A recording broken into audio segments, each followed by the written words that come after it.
Howdy, this is Jim Rutt, and this is The Jim Rutt Show.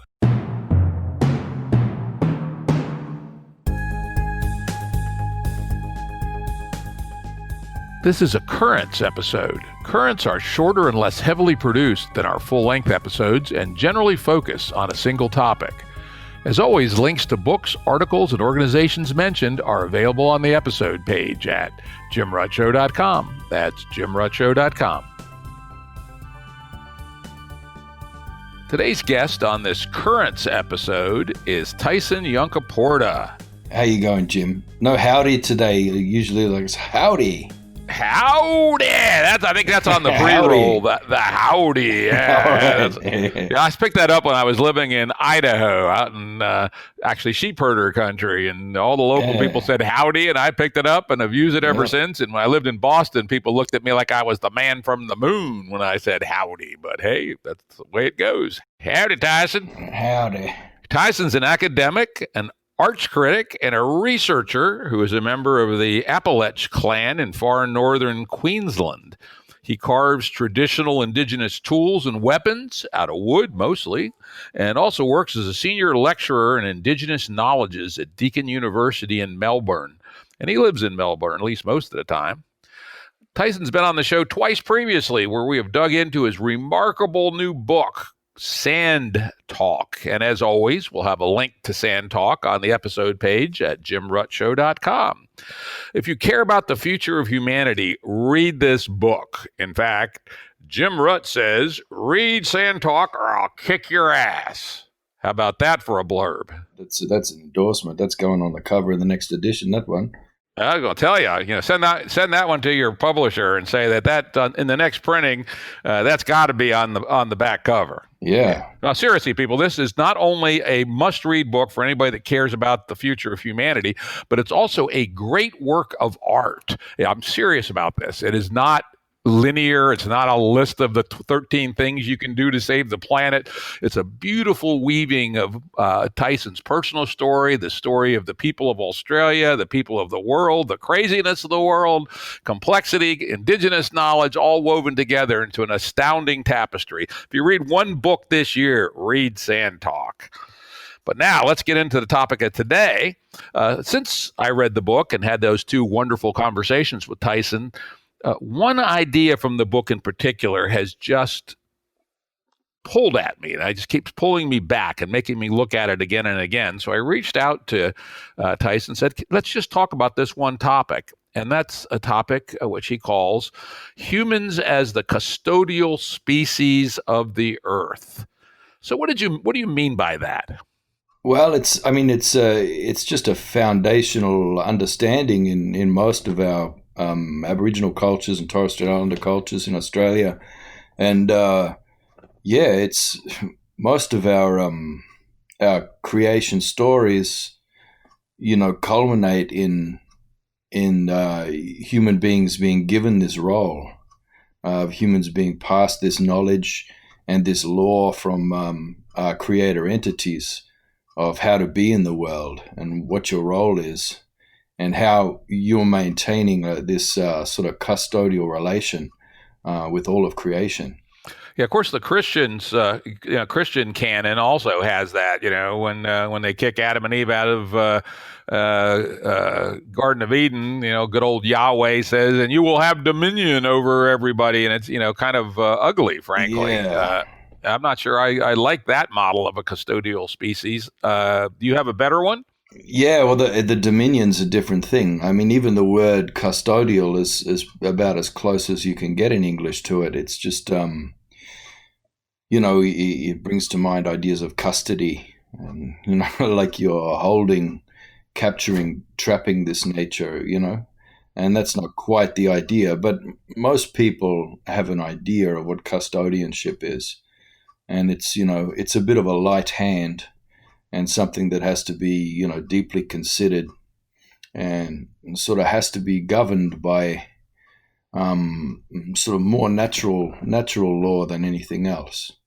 And what is it you think that allows or permits or demands, maybe is a better word, that humans be that custodial species? Could it be, again, I do a lot of work in cognitive science, cognitive neuroscience, and there does sure seem to be a pretty bright line between the mental and reasoning capabilities of Homo sapiens and all the other species. We're the only one that has what we call general intelligence. Given enough time and enough paper, we can figure out almost anything. And that's very different than the other animals. Is that what makes us the ones who are the custodians, or is there something else about humans? If you look at most of the other beings in the system, in a complex dynamic system, they're largely concerned with their niche and the relation of that niche to all, to the other things around it. With the exception of some things like, mycelium and all that sort of thing, which tends to be a big sort of underground, almost internet, that goes through the entire system and, communicates things in real time right across, say, a forest or whatever.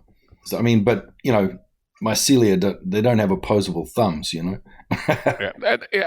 they don't have symbolic reasoning, and they don't have, discrete memory. They do have a chemical memory, which is interesting. Mycelium are very, very interesting, but they really they don't have they lack a lot in the ability to generalize and look at the really big picture, and also to work to even understand the idea of depth of time. I was looking at my dog the other day, and he's a pretty damn smart dog as dogs go, but he has definite limitations. For instance, in this place we're renting in Pittsburgh for a few weeks here, waiting for a grandchild to show up.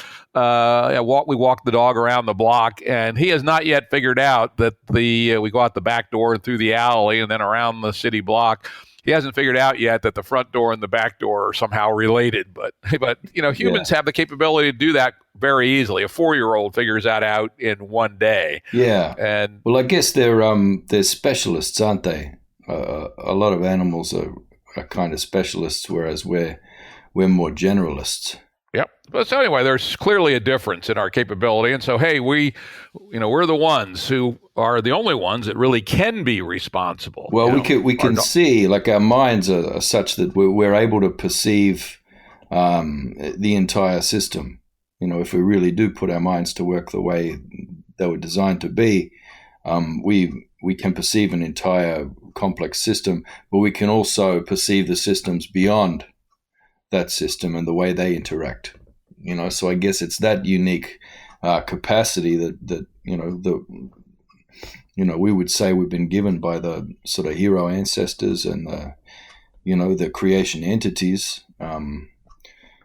We've been given those gifts, particularly so that we can be that custodial species. So there's a dreaming story in Western Australia. They talk about there was a big meeting. Everything, all the trees, the plants, the animals, and humans were in there, where they were sitting down at that moment of creation to decide who the carers for everything were going to be. So that's the language they use now. They call it the carers of everything. So who was going to care for all of this and oversee it? And, it went through each of the traits of each animal, and the trees were like, well, we can't move around. And, and the kangaroo came really close, apparently, but he just had these shitty little arms, and they weren't quite going to do it. It ended up being the human beings, who had that capacity. And the hands are really important. They have a really big significance, spiritual significance in our cultures, the hands. And for human beings all around the world, that's what you see on the cave walls, and that rock art is always hands. Yeah, it goes all over the world. I've seen them. I've seen where people put their hands against the wall, and then apparently they would take paint, put it in their mouth, and spit it out to produce those patterns. That was a common way they would do it. Our hands are, remarkable. And of course they're the things that allow us to have that haptic cognition, where a tool becomes recognized in our brain as an extension of our arm. They're the way we, interact with the world. Yeah, and also tools. I've worked with other people on a theory of linguistics. It may not be true, but it's possible that it is, which is that we learned how to make multi-part tools before we developed syntactical language. And it turns out, based on our analysis, that tool making is in many ways similar to syntactic language in that it's not rigid. You can make the parts in a different order, but you have to put them together in the same way to have the tool. So it has both the kind of requirement and freedom of language. And that may well have been that the mental capacity for building tools is what we were able to leverage into our even more powerful tool of language. And potentially the language may have developed out of need to sing. It's just is an interesting little thing to think about, because you often see, like when your grandchild is born there, and you watch them grow. You see kids are always like they're singing before they can speak, or trying to sing. It's like one of the first things we try and do. The same way they try and run before they can even stand up. I think the singing is important because that's part of that's how you encode all those relations of being the custodial species. Is through ceremonies, and you sing all those stories, but you sing, like I mentioned to you before about the increase ceremonies. And the increase ceremonies are about not increasing the size of the system that you're a custodian of, but increasing the combinatorials within the system. So you're increasing. I love that. Increasing the connections between things, so, and you actually sing those connections. You sing them into being. And you're taught this from a really young age. So I was talking to a Samoan fella yesterday, and he was talking about there's this concept they have, like their word for warm data, I guess you'd call it, is I think it's va, is what he said. And it's an actual thing. It's a force, an energy, it's a substance, but it is it's the thing that exists between things, in the relation between things. And he was telling me about the 5 stages that you go through in coming to increased knowledge of that Samoan warm data thing. And it's the first one is when you're very young, when you're just starting to stand, and right the way through when you're a toddler and you're a young kid, your mother will take you and put you there on the beach and get you to pay attention to your feet on the sand, and that va between your feet and the sand, that relation between them, but right at the edge of the water. So then the waves come up and wash over your feet, and so then you're seeing the connection between those 3 things. That relation that you have, and that's the earliest, simplest form of that. And so all of your cultural expression, all of your ceremony, ritual, and just the way you live from day to day, it's all about working with that in between, which is just as real as the things themselves, the connections between things. Yeah, it's very real. Yeah, absolutely. And indeed, that's, part of the modern thinking of complexity, which you and I both enjoy studying. As I often will say as a shorthand to help people understand the idea of complexity, older science, reductionist science, can be thought of as the study of the dancers, while complexity can be thought of the study of the dance, right? The interrelationship between the dancers, right? And the dance is as real, in fact, I would argue in some sense more real than the dance, right? Than the dancers. I mean, what is life but a dance of chemicals? Right? What is a society but a dance of people and stuff? And so the relationships and the dynamics are, to my mind, critical, which actually brings me to the first quote I'm going to read from your book, which I'd love to get your comment. It's a perfect time for it. By the way, just to show you how central custodial species is to your book, I use my little tool I have, and I discovered that custodial species appears 12 times in your book. So it is actually a very important concept. I found that authors don't often know those kinds of things. Isn't that interesting, right? Anyway, here's Tyson on one of his earlier, not the first, writings in the book on custodial species. The book, by the way, is Sand Talk. Read it or I'll kick your ass. Here we go. Creation is in a constant state of motion, and we must move with it as the custodial species, or we will damage the system and doom ourselves. Nothing can be held, accumulated, stored. Every unit requires velocity and exchange in a stable system, or it will stagnate. This applies to economic and social systems as well as natural ones. That's it. Isn't that good? Yeah, it's that accumulation of thing. You know, do you have that game in the States, Pass the Parcel? No. It's where there's like we're in Australia. There's this thing, and I think they do it in the UK too.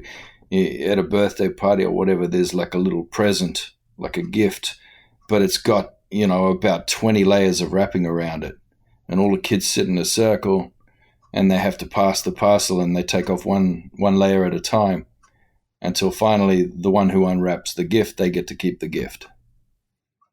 Right? And you see it, they usually have music playing and they're doing it really fast and everyone's really excited. But there's always that one fucking kid, when he gets the parcel, he just holds it. He gets there and holds it and everyone's getting really uncomfortable and everyone's trying to get him to pass it on and he won't pass it on. And there's just always that prick, in this, Yeah, he's a gamester. He figures out the game. He's the game A motherfucker, as we'd call him. Right? Game A. Hey, I was thinking the other day, I was saying you should get game B hats. And then it popped into my head that, those MAGA hats? Yeah. That MAGA is almost an anagram of game A. It's surprisingly similar. Yeah. It's kind of a degenerate version of game A for fucking idiots, right? Fortunately, the idiot players of game A are less dangerous than the smart players of game A, right? Well, it's that's one of the principles, is interaction. All the nodes in that system, there has to be this constant dynamic interaction. It's resources, materials, matter, information particularly. It has to... It's all information, really, right? Yeah. You don't have one node that's like collecting all that information for itself and holding it, storing it or that energy, It's the same with money. Exactly. Money. This actually just caused the thought to jump into my head. People who listen to the show know that I'm generally speaking a skeptic of Bitcoin and other similar kinds of cryptocurrencies. And as it turns out, if you look at those money systems quantitatively, you find that there's almost no velocity in them. People never use them to buy anything, right? It's basically speculators, hoarders, people sitting on nest eggs, and there's no life to it. There's no velocity in exchange, right? And while I can, in my money system, which you can find on YouTube, I have a 90-minute talk on dividend money, an alternative to central banking, partial reserve, fractional reserve banking money. One of the key things in it is to make sure the system has lots of velocity and lots of exchange and lots of dynamism. A money system where people just sit on their ass on top of their money, that's sick, actually. And that's really what Bitcoin is. Yeah. And that's, that's what we mentioned, I think, in the last show I was talking about that we have this increase paradigm as opposed to a growth paradigm. And that's exactly it. It's having that velocity, within the system of information value, objects. Yeah. Trade has to go like that, I think that's what some sort of qualitative easing might look like instead of quantitative easing would be, increasing the velocity of the dollar and improving the health of your system. Yep. And there's ways that our velocity has been falling too. It's been falling for a number of years. That's one of the things I personally follow as part of my work on monetary economics. Yeah. Now let's turn from this beautiful view to the world we live in today, where I would say that so-called civilization is not doing a good job as a custodial species, and until very recently wasn't even aware of the fact that it had that role. It's still rushing towards the cliff and at a breakneck speed, and either will overpopulate the earth, will deplete our soils, will kill the micro species that live in the soils that make plant life viable, or will cook ourselves, or will be so crowded together and dealing with each other in such corrupt ways that we'll have pandemic after pandemic. We don't seem to give a fuck about being the custodial species anymore. At least so-called civilization doesn't. There was, I think that these things happen periodically. I think in human populations, particularly after a cataclysm of some kind, people experiment with these unsustainable systems. There's a place I lived for a year in far north Queensland called Kuranda, and Kuranda is it's a new landscape. It's only like 10,000 years old because there was a big volcanic cataclysm there, and it ended up developing into a rainforest. And anyway, there's a really big story there. And so it's not as old as most of the stories in Australia. It's a new one because it's a new landscape, That's very interesting. Yeah. And it's this big rainbow serpent sort of travels periodically down to the sea and then up onto the tableland along a waterway. Now that the ocean there and that coast, there was this kind of rare spiral shell that the people there started using as a fungible token back then. So they were like using it as a currency, basically. So it was an experiment with money. So they were using that to to store value in their trades. But there were all these problems because all of a sudden things weren't moving. There was no velocity. There were people who were like gathering these shells in piles and just sort of keeping them, and it slowed things down, and people were getting sick and things were going wrong, and there were lots of fights.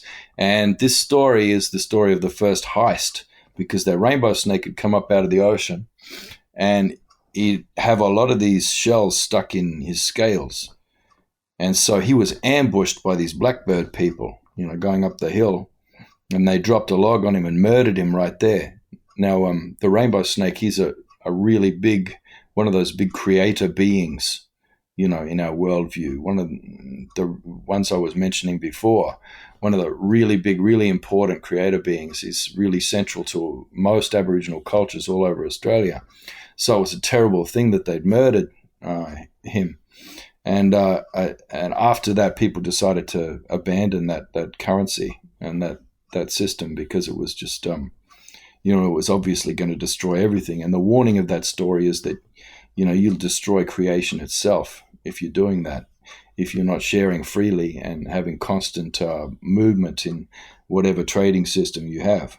Yeah, you have to have the dynamism there. It's got to, and it has to work for everybody, right?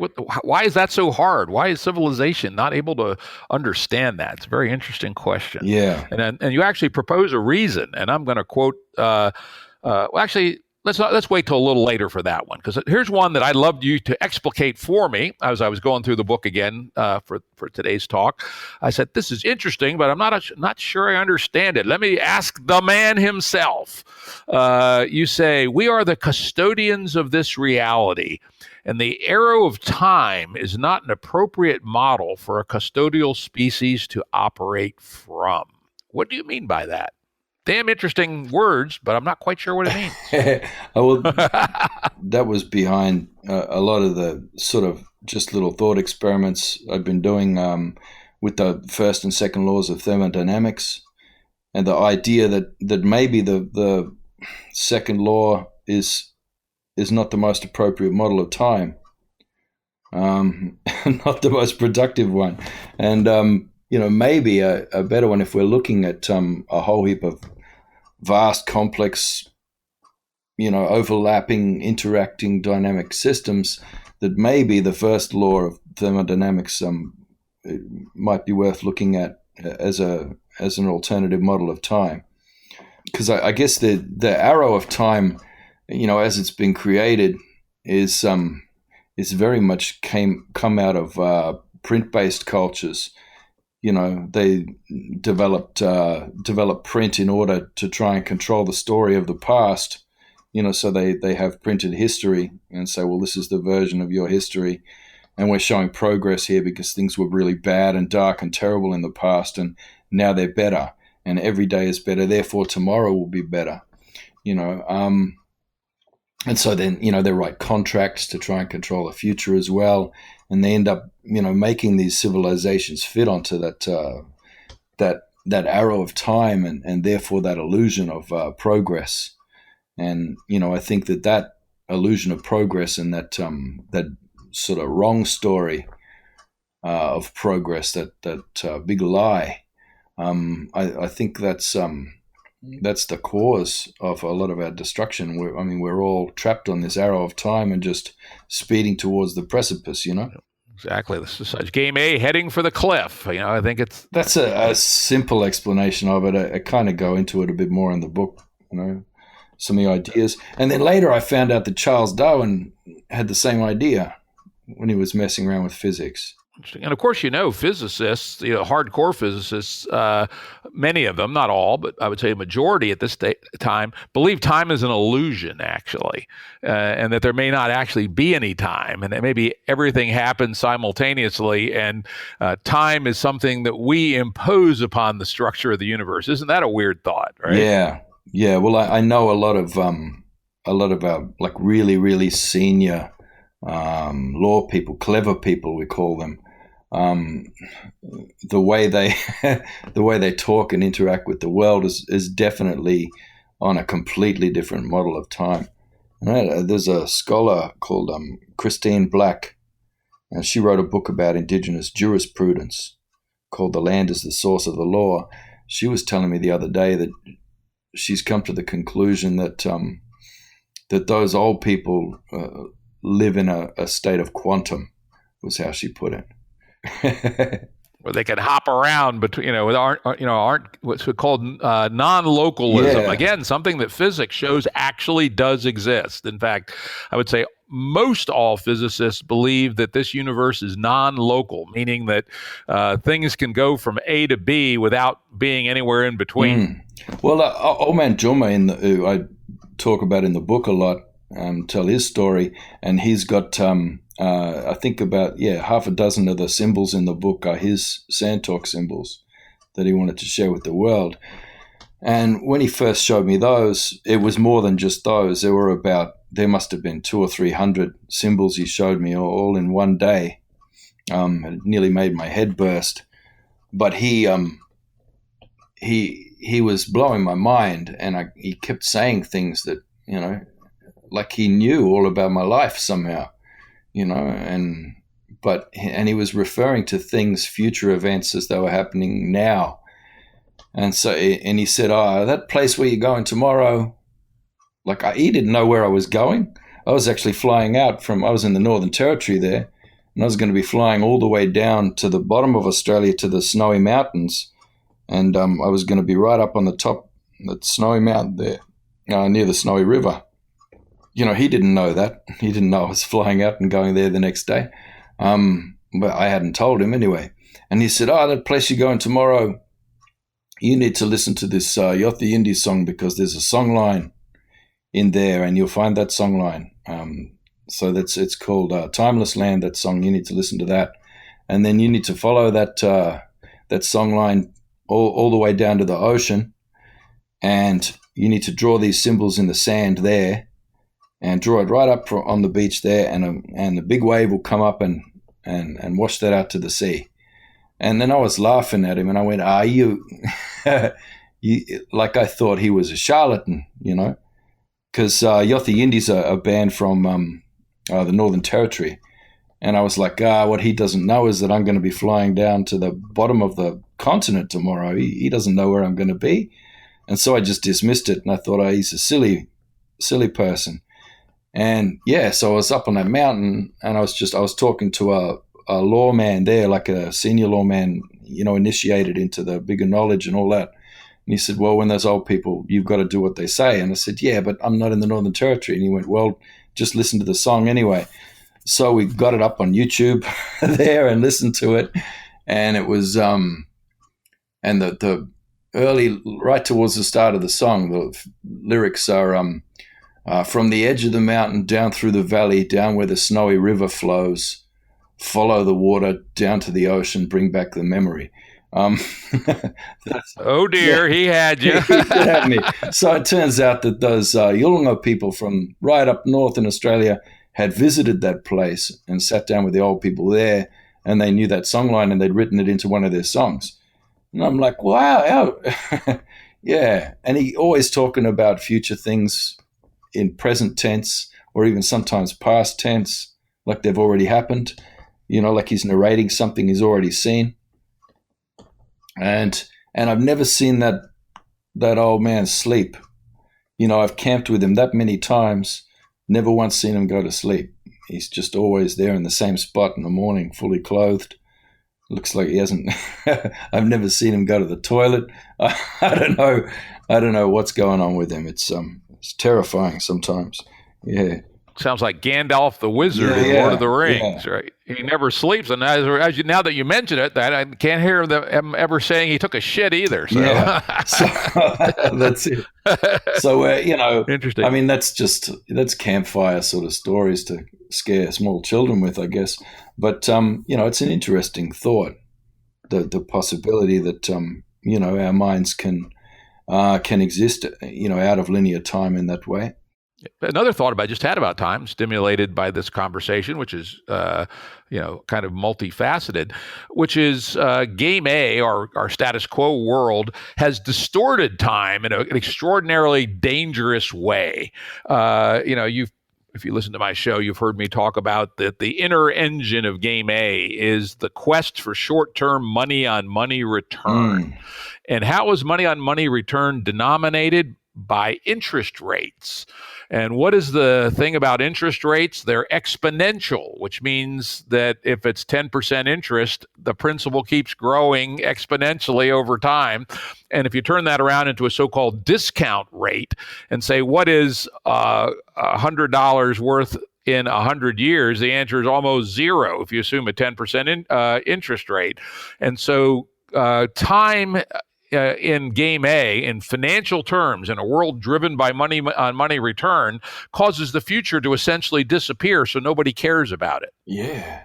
And that is why we are not able to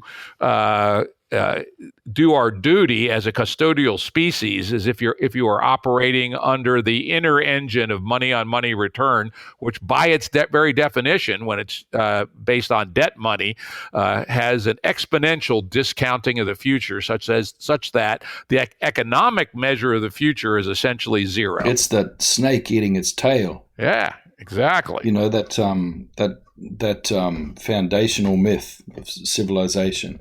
The Ouroboros. The worm Ouroboros, they always have that symbol there. It always terrifies me because they call it a symbol of infinity. But how's that infinity? He's just going to eat himself till he's just ahead. You notice also a zero, right? Yeah, that's it. No, it's it's a zero-sum game, I guess.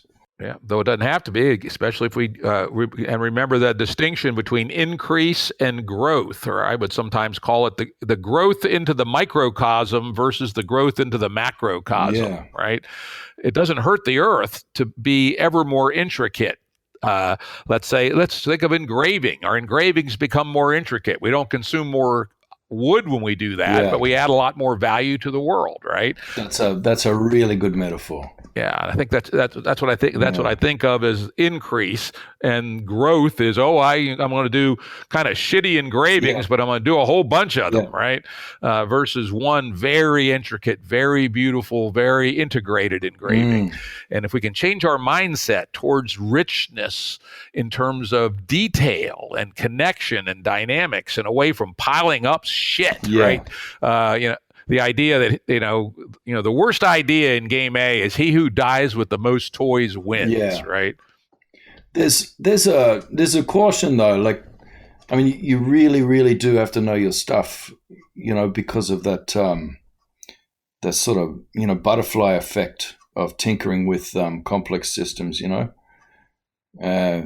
do an intervention over here, and it's very difficult to predict or anticipate, which way that's going to go. You do some good over here, and something bad happens over there.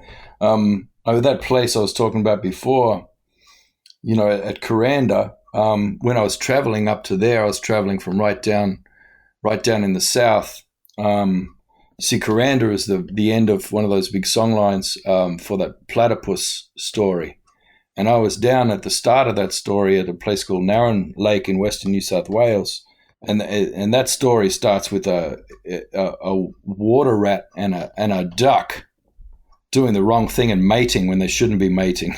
God damn it! I hate when that happens. That's interesting because scientists have found both water rat and duck DNA in the platypus. How the hell does that happen? Anyway, so I was following that song line, but then this old lady, this law woman, clever woman, called me up, and you have to do what they say when they tell you. It's really hard. I mean, you don't have to. I mean, you can dodge them if you want, but you won't get asked to do anything else, and they won't share anything with you again. So I had to do what she said. Now, there'd been a big flood in Brisbane, in southern Queensland there, and a huge flood. All the city was flooded. This was about 10 years ago. And all the old people, the old Aboriginal people in the Brisbane area were having respiratory problems there. And they were attributing it to a disturbance in spirit in a place in the mangroves. And the fruit bat is a really important medicine for that respiratory problem. So this old lady had identified that as a disturbance in a fruit bat place. And so she sent me there, and it's at a place called Hendra. And so I was standing in the mangrove swamp and looking across the highway, and there was a horse stud there. And then all the penny dropped for me because there's a thing in Australia called the Hendra virus. And the Hendra virus was something that started in horses and spread from the horses to the fruit bat. And I realized that I was at ground zero for that spreading of that virus. And it's like rabies. The fruit bats go nuts, and then they bite people, and then the people get that virus, So they'd kind of had it contained there, apparently. Anyway, so I'm there at that site, ground zero for the Hendra virus. And so I did the ritual things and called out the words that the old lady had given me. And all these fruit bats that were roosting, and this is thousands roosting in the mangroves, they'll just burst up into the air, and they started their migration north too early in the season, And the idea was that they would take that bad spirit away with them. Anyway, that sounds like a nice intervention. All the old people, I heard the story that they were all getting better and the respiratory problems had passed. And so I kept driving north because I was on my way up to the end of that song line there up in Kuranda. So it's about a 3,000 kilometer journey all up. So I drove all the way up there and took my time. And then, so I camped there, and I was having breakfast one morning, and I heard on the radio that there'd been an outbreak of Hendra virus in Kuranda, where I was, and it had never spread that far north before. But, so I saw that, there was this custodial role sort of manipulating the system somehow, for good. But then, it had big knock-on effects that spread right across the continent. So I'm really careful.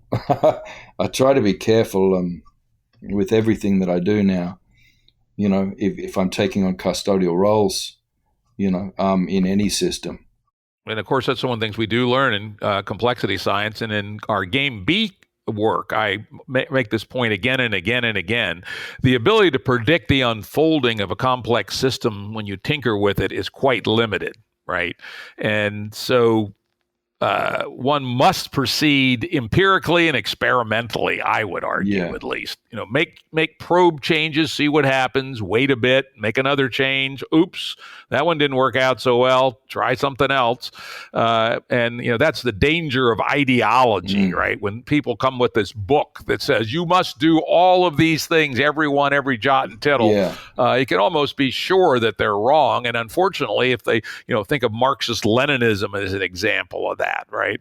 Or some of this new postmodernist crazy shit, right? If you followed all their prescriptions, you could really put civilization far off its reasonable track, with very little ability to recover by following some ideological or utopian vision too far without taking a live, experimental, and action, reaction, adjust approach. Yeah.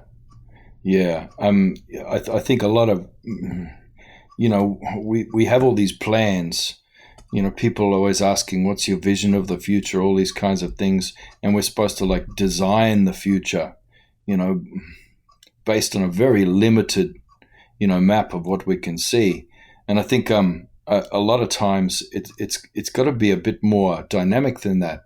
You have to allow for emergence. You have to basically, be a caretaker of all the conditions in the system that will produce the emergence of solutions and changes in the system. And that's all you can do. I think if you're more like a gardener, right? Yeah, that's just it. Exactly. Well, that's a good transition point to my next quote from the book. This is Tyson again. I made a pointed parrying shield out of thanchal wood while thinking about all this to represent the protection needed while navigating the space between the tangible and intangible worlds that custodial species must engage with. Yeah. Well, I can often I'll use the metaphor of theory and practice to talk about those tangible and intangible worlds. So you have to engage with that world of abstract knowledge. And I guess that's almost a place where you can do safe to fail experiments. You know what I mean? Before you do something, you've got to. So I talk about it in terms of that metaphor is the language of spirit. So you're translating, tangible phenomena and things. Situations, you're translating those into an abstract metaphor, and then you're manipulating those in abstract space, and then you complete that feedback loop there between those two worlds by bringing them back into this world. And that's pretty much how ceremony and ritual works, and if you think about it, that's what mathematics is.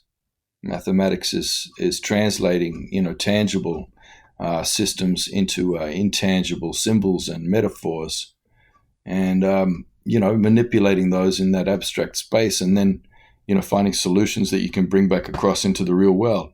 Yeah, certainly in mathematical physics, that's the case. Maybe less so in abstract mathematics, where some of those guys just pride themselves in living in the intangible. Oh, this doesn't have any application. Yeah. Why the hell would I think about that? That's right? The problem. You have to complete that loop. You have to complete the loop between the tangible and intangible. Otherwise, I talk about the problems that can create, in the mind, and that a lot of education is set up like that, to just be sitting in the practical space, or just be sitting in the theoretical, and never the twain shall meet. And you're and it seems like close to the idea of wisdom is that dance between the two, right? Well, real learning is an act of creation. Yeah. So we talk about that in terms of that being. So the word we'd use for that today is turnaround. So a turnaround event is that act of creation, and it's like an interaction between those two worlds. and there has to be a feedback loop happening between that world of spirit or abstract and tangible, physical reality, and that needs to be kept constantly in motion. So in learning, that's like this miniature creation event that happens, in your neural processes when you're closing that loop, and it really sparks joy. But the opposite happens if you're just sitting in one or the other. You end up with boredom, and boredom pretty much it causes brain damage. It's a terrible thing. Yeah, it's one thing I can say. I don't know if I've ever been bored in my life. I always find some shit to get into, right? Yeah, well, when you went to school, you were still able to carry knives around on your belt. It was a different world, Jim. Yeah. Indeed, unfortunately. And that brings us to our final topic before we wrap up here. This is, again, another quote. This is right on target, carrying knives on your belt. What would it mean to reverse this domesticated state? You talked about how humans had become self-domesticated, over-domesticated, particularly in the so-called advanced world. Let's use so-called. It would take centuries to transition from human domestication and recover our exceptional physical and mental powers as a custodial species. Let's talk about this over-domestication. God damn it. Yeah. And what are some of the things that we as individuals and societies ought to do to get ourselves back to having the physical and mental powers to be a responsible custodial species? A small little topic. I used to think I had the answer to that, but I'm just finding over the last couple of years, I'm just becoming increasingly domesticated myself. Yeah. It's a hard one, but it's about being embedded in a habitat, whatever your habitat is, having your awareness on all of the interrelated things in that habitat, as much as possible, like paying attention, knowing what the weather's doing and the patterns that you're seeing in the weather, seeing that, when this tree is flowering, these things always also happen, in that season. Going around, even if you're living in a city, looking at what the pigeons are doing, the hawks and eagles that are nesting up in skyscrapers, when are they nesting, when are they mating, all those kinds of things. But then also, but bringing that out into, I think the example I use in the book is that, when the tea tree is flowering, I know I can get lychees and cherries at the supermarket. So it's finding all those connections and extending your awareness out and actually trying to interact, naturally as a node in that complex dynamic system, as much as possible. And follow those principles of interaction we were talking about before, where you have that velocity happening in your exchange of information and energy and resources, that you have these happening in dynamic relation with the communities that you're in, human and non-human communities. And I guess if you're living like that and being like that, then your consciousness is changing. Your mind is sort of it's involved in this active increase, and I guess that's the best we can do for now. But try and keep some memory alive. Try and notice the illusions that are around you and mark those things as illusions, and try and keep yourself behaving in some way that you can retain some kind of memory of what it is to be human when all of this comes down, because it is coming down. This civilization is collapsing, and when it does, you're going to want to be able to move with the habitat and the communities and the massive changes that are happening. You're going to need to be able to adapt, and if you want to thrive, and that's about it at this stage. That's about all that most of us can do. Yeah, and some of us have the opportunity to at least try to maintain our connections to our roots. As you know, I continue to hunt and butcher my own deer, and in a pinch, I could butcher a cow if I had to. Right? Yeah. Probably not as good as a professional butcher, but I can do it. Can grow my own food. My wife better than me by far. She's a master gardener. Play with the soil if you have the opportunity. As you say, notice the world, because the world is going to strike back. Mother Nature bats last, right? That's it. I have a stepdaughter. She's like just 13 years old. And, I made her a blowgun, out of a piece of PVC pipe and some nails, so we made all these blow darts and so she could practice with those. And it was a deadly shot. And we're talking about it in terms of, urban foraging, if it comes to that, because, all these run on the supermarkets that happen when we're in lockdown, with coronavirus and all that sort of thing. It's like, well, we might not be able to get meat one week.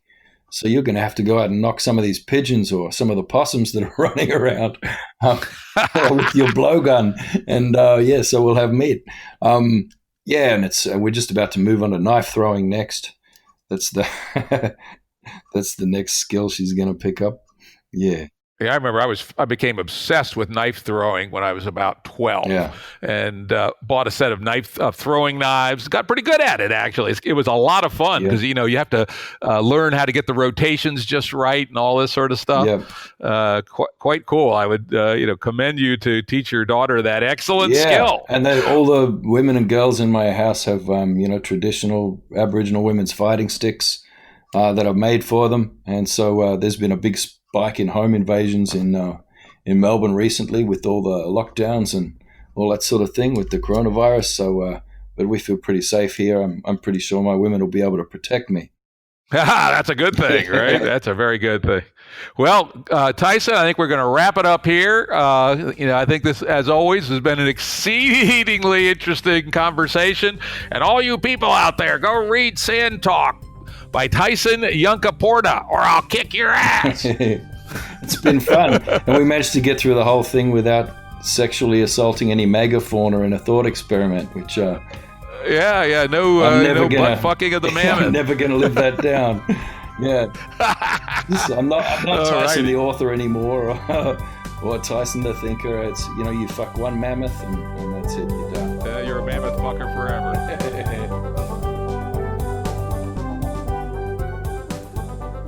Production services and audio editing by Jared Janes Consulting. Music by Tom Muller at modernspacemusic.com.